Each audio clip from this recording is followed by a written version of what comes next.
Damos gracias a Dios porque nos ha enviado a su Hijo Jesucristo y ha muerto por nuestros pecados y ahora podemos gozar de esa vida eterna. Amén. Canten una vez más, hermanos, porque Él vive.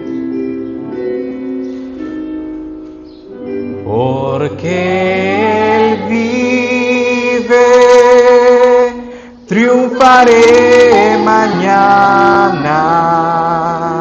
Porque Él vive, ya no hay temor.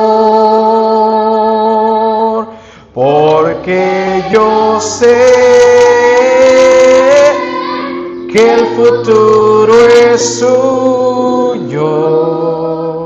La vida vale más y más solo por Él. Amén. ¿Pueden tomar sus lugares? Hemos cantado a nuestro Señor estos himnos, cánticos espirituales que alaban su nombre, y ahora vamos a pasar a la palabra de Dios, a la carta de los Colosenses, en donde vamos a continuar esta serie a los Colosenses, en donde Pablo les escribe con tanto denuedo, con tanta profundidad, guiado por nuestro Señor, inspirado por nuestro Señor. Y vamos a leer el día de hoy Colosenses capítulo 1 del versículo 24 al versículo 29.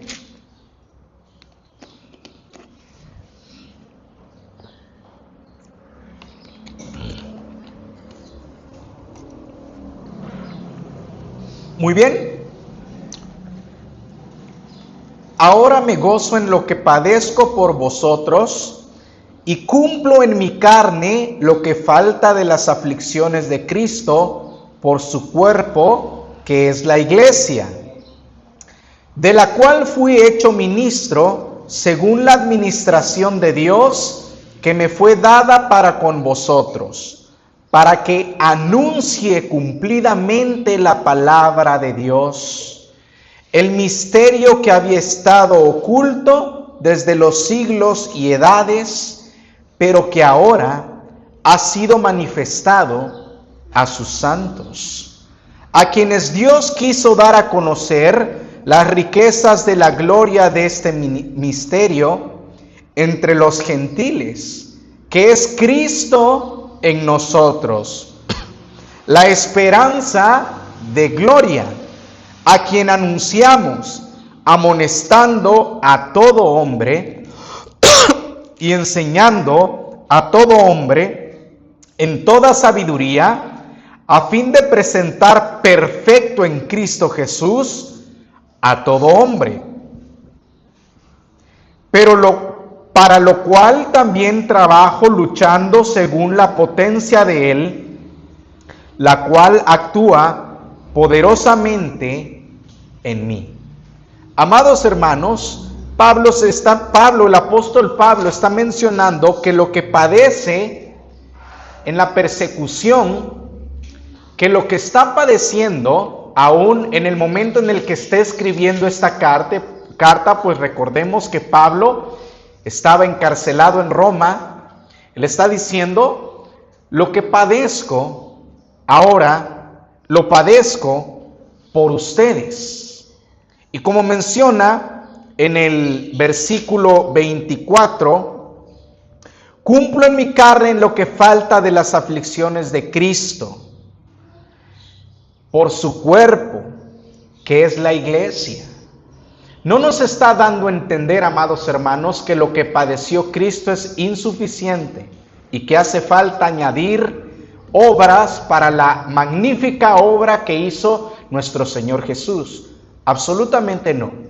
Lo que Pablo está diciendo, amados hermanos, que aquellos hombres malvados que persiguieron a nuestro Señor Jesucristo por predicar la palabra de Dios, por amonestarlos, por reprenderlos en su pecado.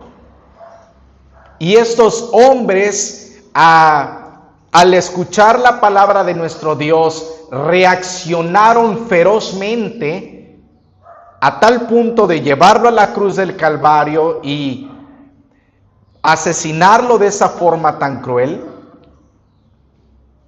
Ahora, todos los que predican fielmente la palabra de Dios también van a pasar persecución. Eso es lo que está diciendo Pablo. Pablo, al compartir fielmente la palabra de Dios, era perseguido, era encarcelado.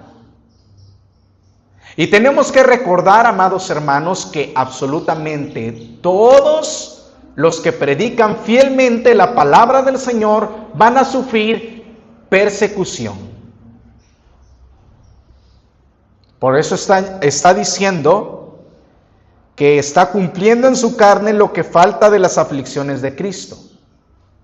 Porque esa misma persecución, desprecio que padeció Cristo,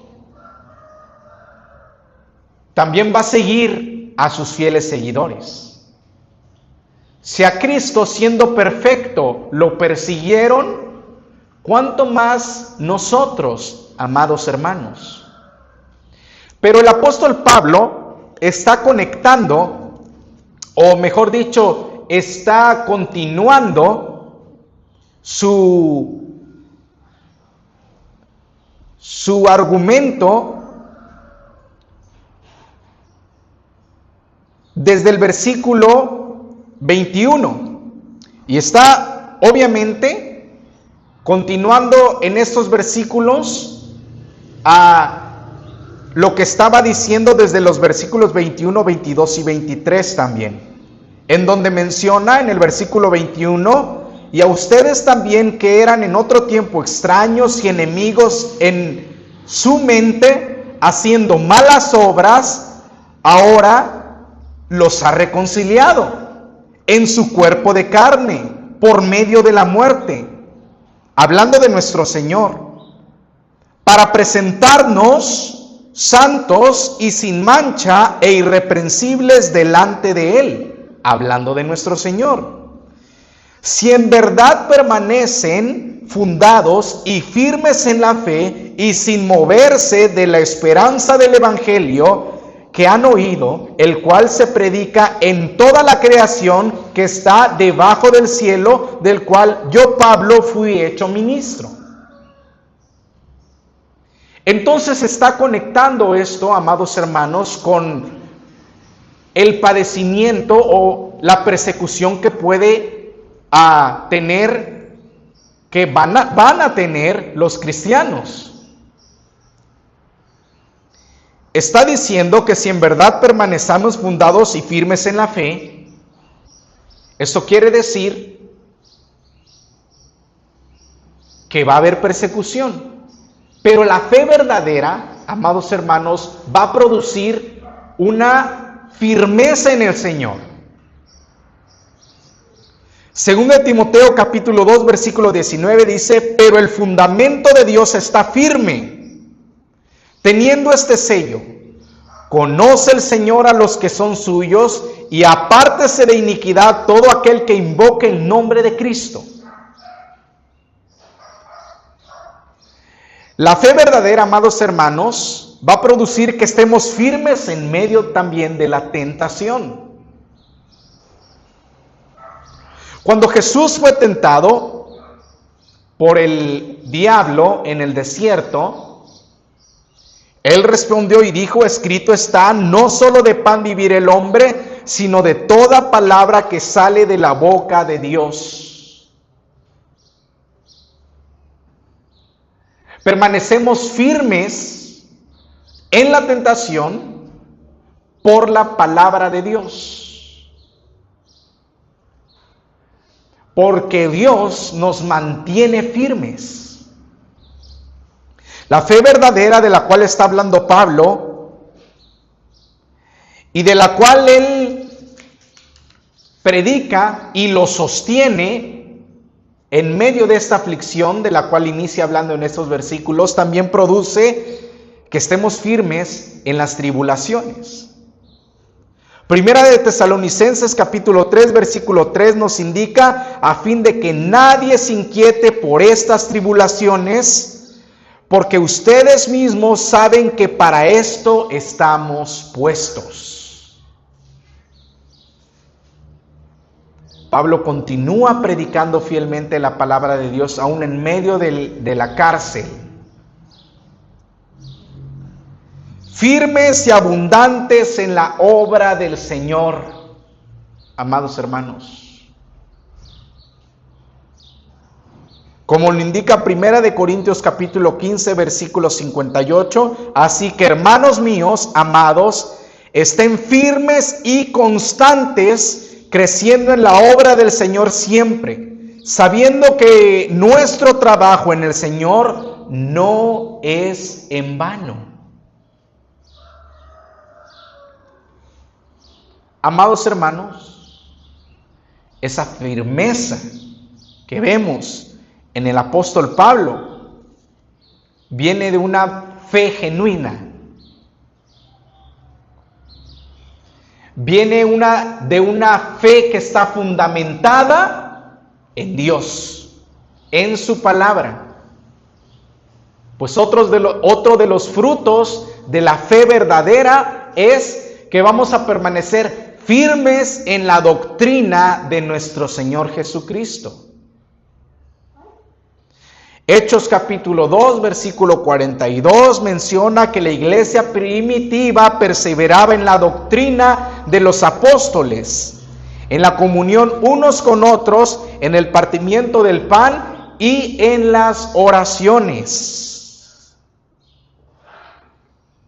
Permanecemos firmes mediante una fe genuina, firmes también en la esperanza segura. Hebreos capítulo 6 versículo 9 en adelante menciona: pero en cuanto a ustedes, oh amados, estamos persuadidos de cosas mejores y que pertenecen a la salvación, aunque hablamos así, porque Dios no es injusto para olvidar vuestra obra y el trabajo de amor que han mostrado hacia su nombre, habiendo servido a los santos y sirviéndoles aún. Pero deseamos que cada uno de ustedes muestre la misma solicitud hasta el fin, para plena certeza de la esperanza, a fin de que no se hagan perezosos, sino imitadores de aquellos que por la fe y la paciencia heredan las promesas. Gálatas 6:9 menciona: no nos cansemos pues de hacer bien, porque a su tiempo segaremos, si no desmayamos. Así que, según tengamos oportunidad, hagamos bien a todos, y mayormente a los de la familia de la fe. Pablo estaba siendo impulsado por la fortaleza de Dios. Pablo estaba siendo impulsado desde el primer momento en el que depositó su fe y confianza en el Señor Jesús. Y esa fe genuina de la que está hablando, también les menciona a los colosenses que si en verdad permanecen fundados y firmes en la fe y sin moverse de la esperanza del evangelio que han oído, el cual se predica en toda la creación que está bajo del cielo, del cual yo, Pablo, fui hecho ministro, les está diciendo que ahora esa fe verdadera debe seguir creciendo en ellos. Porque el cristiano va a perseverar en la fe, amados hermanos. El cristiano genuino va a continuar caminando por fe. Aún en medio de la tribulación, aún en medio de la persecución. ¿Y esto para qué, amados hermanos? ¿Para qué? Para glorificar el nombre de Dios. ¿Para qué? Para continuar predicando fielmente la palabra de nuestro Señor. Y ese es el título, ese es el punto al que quería llegar. Anunciando cumplidamente la palabra de Dios. Esto significa anunciando fielmente la palabra de Dios, lo cual menciona Pablo ya en el versículo 25. De lo cual fui hecho ministro según la administración de Dios que me fue dada para con vosotros, para que anuncie cumplidamente la palabra de Dios. El tiempo se ha cumplido, el reino de Dios se ha acercado. Lo que predicaba Juan el Bautista desde la venida del Mesías, Dios continúa dando el tiempo para que la gente venga al arrepentimiento. Y nos continúa dando vida para que prediquemos el evangelio de nuestro Dios. Continuamos de pie, continuamos creciendo en santidad. ¿Para qué? Para que compartamos fielmente la palabra de Dios. De eso se trata, amados hermanos. Porque el cristianismo, como lo hemos visto, no solamente es pensar en uno, sino la palabra de Dios nos indica una y otra vez, no mirando cada uno lo suyo propio, sino también lo de los otros.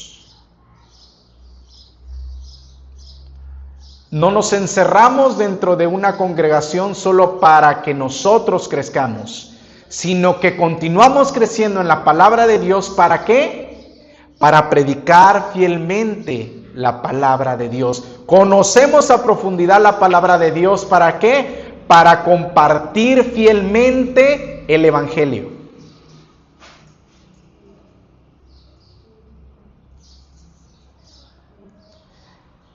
Entonces, vamos a ver, amados hermanos, que necesitamos crecer en la palabra de Dios para predicarla fielmente. Pero no solamente se trata de crecer en el conocimiento de la palabra, sino que la fe genuina, como estamos viendo, va a producir humildad en el corazón del creyente. La humildad y el crecimiento en la palabra van de la mano. Es necesario, hermanos. Lucas capítulo 17, versículo 10 menciona: así también vosotros, cuando hayan hecho todo lo que les debieron haber hecho, cuando hayan hecho todo lo que se les ha dicho, se les ha ordenado, digan: siervos inútiles somos, pues lo que debimos hacer, hicimos. Eso es humildad, amados hermanos. La humildad no se ve a sí misma como humildad. El que es humilde no se percibe a sí mismo como humilde, sino ya no es humilde. El humilde se percibe como un siervo inútil, que necesita desesperadamente del poder de Dios, del poder del Espíritu Santo para lograr lo que Dios le ha mandado hacer. ¿Cómo se predica fielmente la palabra de Dios? Siendo humildes, no considerándose superiores a los demás. Está bien conocer los credos, las confesiones de fe, las teologías sistemáticas de los distintos eruditos que respetamos. Está bien conocer la dogmática cristiana. Está bien conocer toda la historia, pero permanecer siendo humildes. Ese es un primer requisito para predicar o anunciar cumplidamente la palabra de Dios. Entonces, esta fe verdadera nos va a llevar a compartir fielmente la palabra de Dios con humildad. Por lo tanto, la fe verdadera no es fingida. Primera de Timoteo, capítulo 1, versículo 5, Pablo le escribe a Timoteo: pues el propósito de este mandamiento es el amor nacido de corazón limpio y de buena conciencia y de fe no fingida. Predicamos sin fingimiento. Genuinamente hemos reconocido nuestro pecado. Genuinamente hemos reconocido nuestra maldad. Genuinamente hemos reconocido que Dios es nuestro único y suficiente Salvador. Él nos ha salvado, Él nos ha perdonado. Vamos creciendo en santidad. Y ahora, dentro de ese marco, predicamos la palabra, sabiendo que tú podrías estar en el lugar de aquel drogadicto, sabiendo que tú podrías estar en el lugar de aquel que está perdido, sabiendo que tú podrías estar en el lugar de aquel ignorante. Y si no lo estás, ¿por qué? Por la gracia de Dios. La doctrina de la perseverancia de los santos no se basa en nuestra capacidad para perseverar, ni siquiera si somos regenerados, sino que se apoya en la promesa que Dios ha hecho de preservarnos. ¿Por qué perseveramos? Por la gracia de Dios. ¿Por qué crecemos en santidad? Por la gracia de Dios. Así es como es visto el crecimiento en el cristiano por él mismo. Así es como es vista la humildad en el cristiano por él mismo. No como algo que pueda lograr por sus propios méritos, no que seamos competentes por nuestras propias fuerzas, sino que nuestra competencia proviene de Dios. Así es visto, así lo veía Pablo.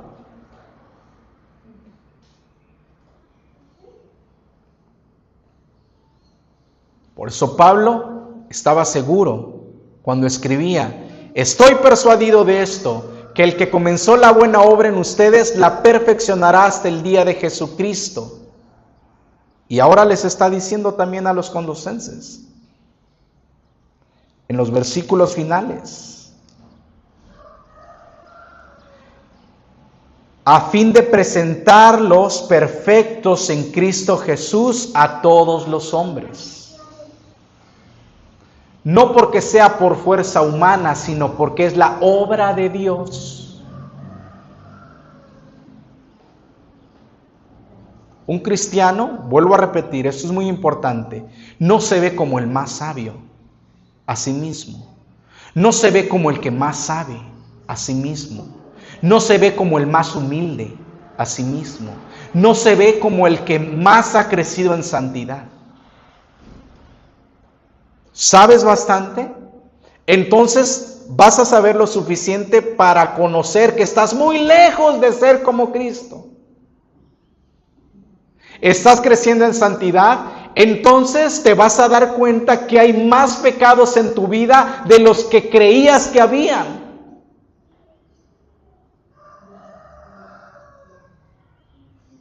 ¿Eres humilde? Entonces tú te vas a ver a ti mismo como el siervo más inútil que puede existir.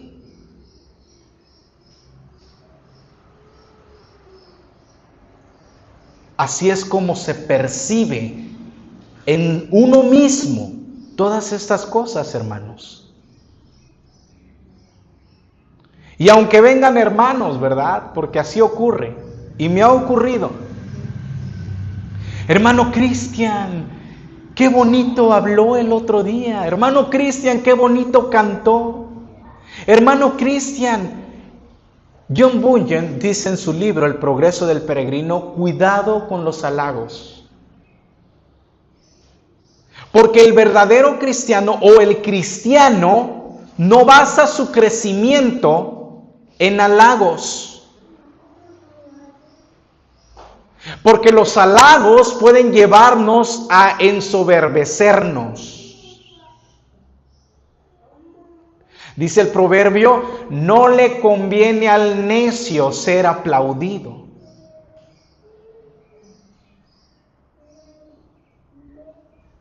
Entonces, amados hermanos, vamos a fundamentar nuestra fe en la palabra de Dios. Es lo que está diciendo las Escrituras.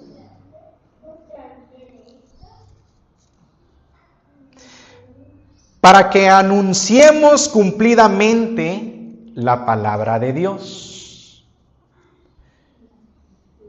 Esto significa también que vamos a predicar todo el consejo de Dios.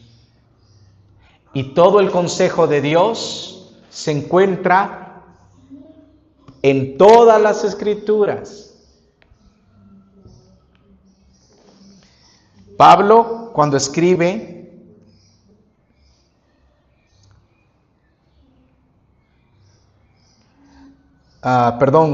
Pablo, cuando es mencionado en el libro de Hechos, capítulo 20, versículo 25, dice las siguientes palabras. Y ahora, he aquí, yo sé que ninguno de todos ustedes, entre quienes he pasado predicando el reino de Dios, verá más mi rostro.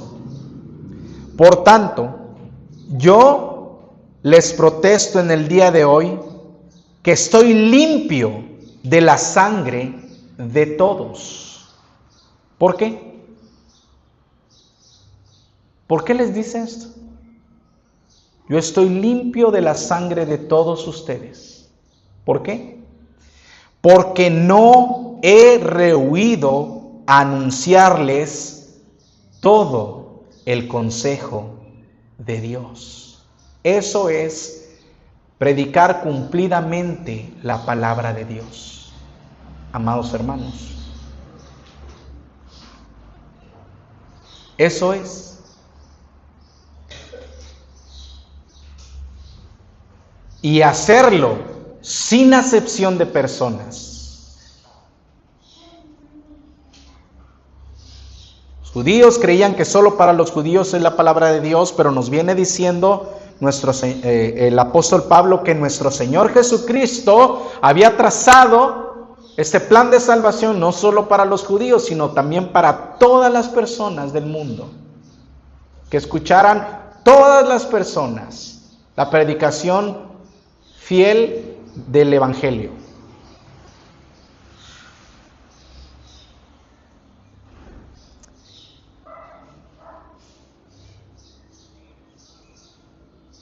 Ahí en Colosenses versículo 26 menciona el misterio que había estado oculto desde los siglos y edades, pero que ahora ha sido manifestado a sus santos, a quienes Dios quiso dar a conocer las riquezas de la gloria de este misterio entre los gentiles, que es Cristo en nosotros, la esperanza de gloria. a quien anunciamos, amonestando, ¿a quién? A todo hombre.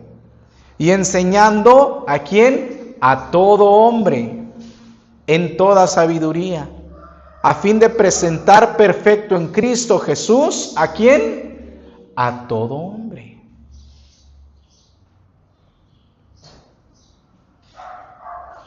Había una batalla, ¿no?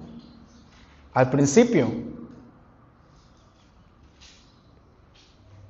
Porque como les mencioné, los judíos creían que solamente para ellos era la salvación. Aún Pedro, el apóstol Pedro, caía en ese error de no juntarse con los gentiles, de no predicarle a los gentiles. Y por eso Pablo le exhorta a Pedro. El día de hoy quizá entre nosotros, los gentiles, no existe ese problema. Pues porque todos somos gentiles, ¿no? Y nos predicamos sin ningún problema. Pero existe otro tipo de acepción de personas. Algunos líderes tratan con más paciencia, con más amor. Algunos líderes se sientan más tiempo o le dedican tiempo a aquellos que cuentan con una capacidad económica más grande que otros. Ven al pobre con desprecio y al rico lo abrazan.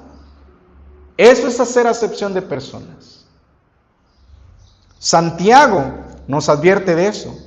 En Santiago capítulo 2, versículo 2, nos dice: hermanos míos, que vuestra fe en nuestro glorioso Señor Jesucristo sea sin acepción de personas.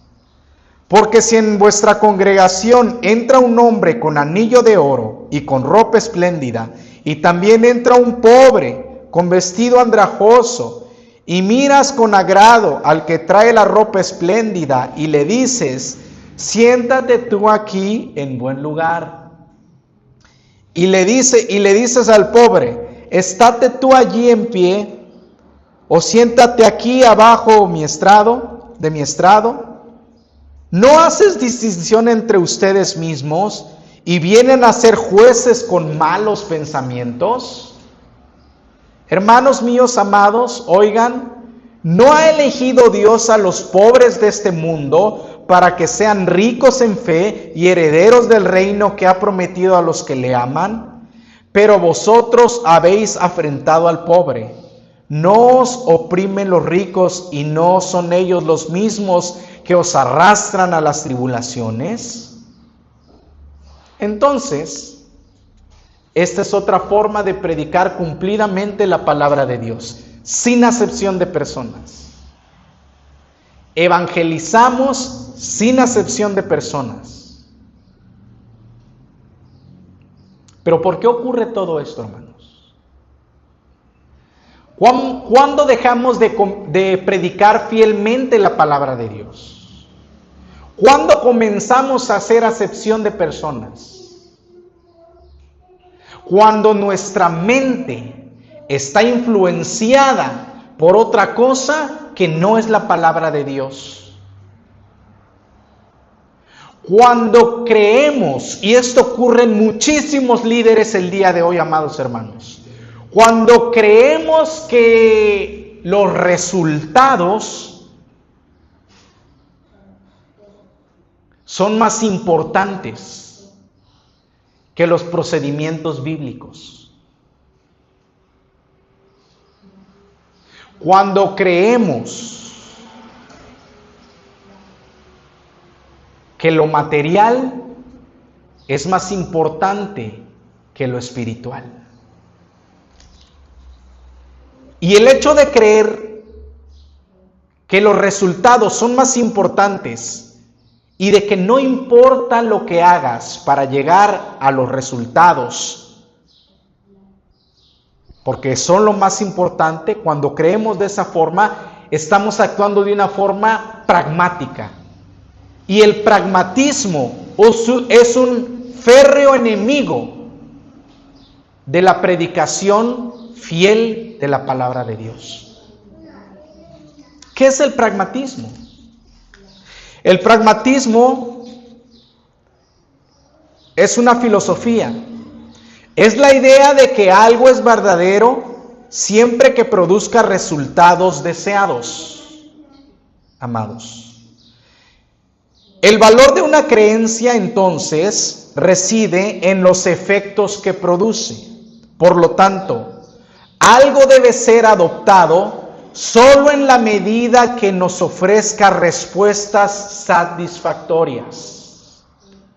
Si funciona y nos ayuda a obtener beneficios, entonces esa idea, objeto o método deben ser creídos o practicados. En un sentido, ser pragmático es ser práctico. Una persona pragmática dirá, si funciona, tiene que ser bueno. Si funciona, tenemos que practicarlo. Si no funciona, deséchalo. El pragmatismo está detrás de la obsesión por lograr resultados a toda costa. El pensamiento de muchos líderes hoy en día es lograr resultados visibles, materiales, porque muchos de ellos basan el éxito de la iglesia en las cosas materiales. Y como su objetivo está en tener grandes congregaciones, grandes construcciones, entonces abrazan el pragmatismo como una herramienta fundamental para ellos, pero ya no la Biblia. Entonces, para muchos de ellos, el resultado debe ser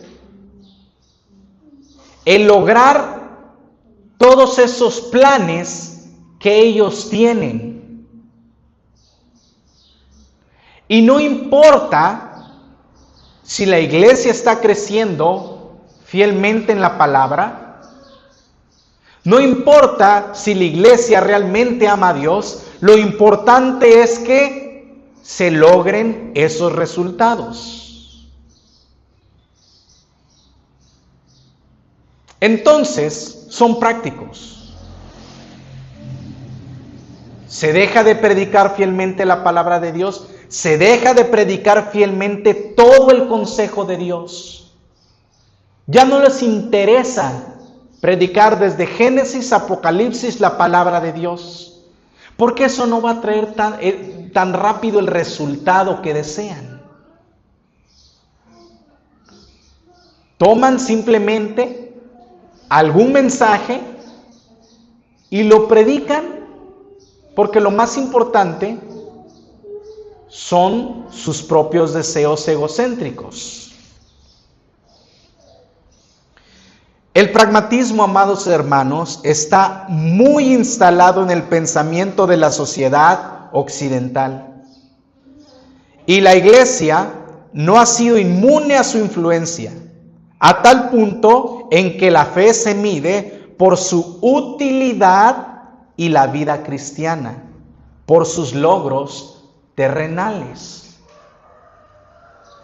El cristianismo del siglo XXI sufre la influencia del pragmatismo y esto se puede notar de varias maneras. Por ejemplo, en el impulso desmedido de las congregaciones para lucir atractivas para los no creyentes, al punto de adoptar prácticas que se asocian más al entretenimiento mundano que a la reverencia y santidad de una comunidad de creyentes. Cuando una iglesia busca a cualquier precio ser encantadora, irrelevante, entonces algo del pensamiento pragmático ha entrado en ella. No tenemos que ser encantadores, ni tenemos por qué agradarle a todas las personas si ellos no quieren escucharnos. Tenemos que ser fieles a la palabra. Eso es una iglesia bíblica.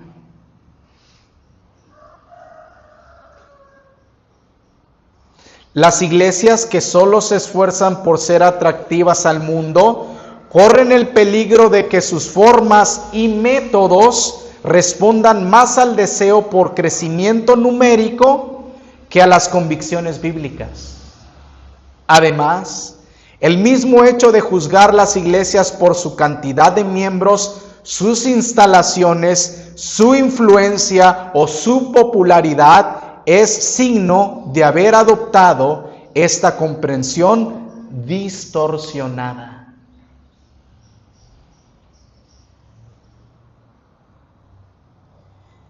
El pragmatismo se ha metido en la iglesia, hermanos. No solo a nivel general, sino también a nivel individual. El interés de muchos cristianos por los sermones prácticos y poco profundos también es síntoma de este avance. Pero si hay un aspecto del cristianismo que ha sido afectado en gran manera por la perspectiva pragmática, es la comprensión de qué es la fe y qué tipo de vida fluye de ella. ¿Se dan cuenta? Comenzamos hablando de lo que es la fe verdadera y cómo se predica fielmente la palabra de Dios. Pero una iglesia bíblica no va a abrazar el pragmatismo, porque aquí no importan los resultados, porque para empezar, amados hermanos, no depende de nosotros cambiar el corazón de una persona.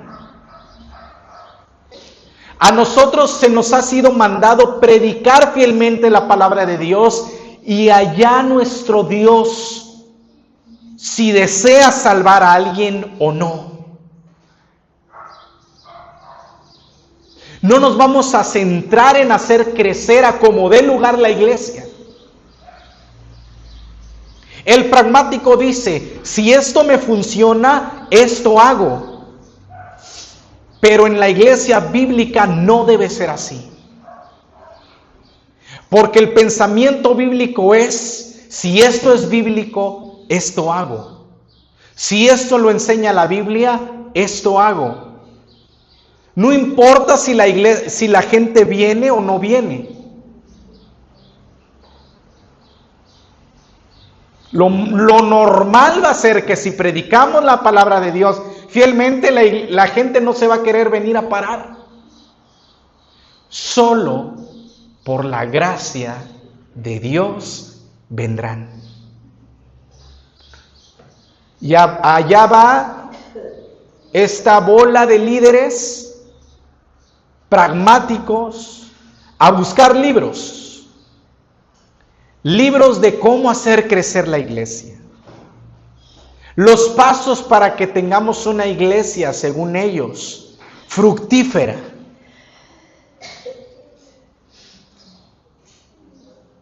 Y allá están leyendo estos libros.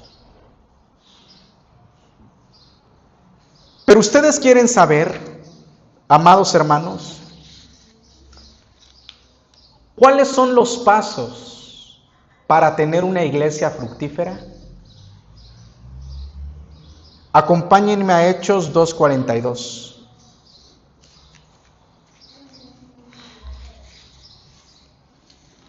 Hechos 2:42.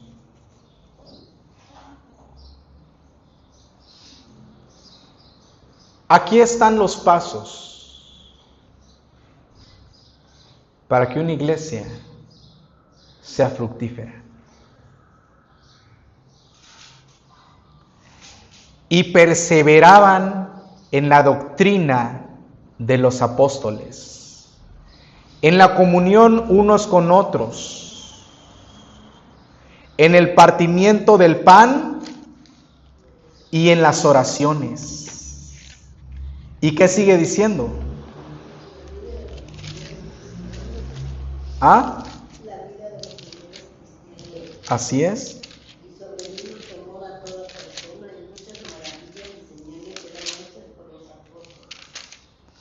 ¿Sí?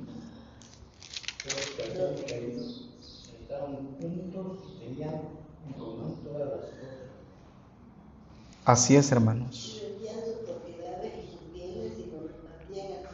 Eso significa que hay una unión.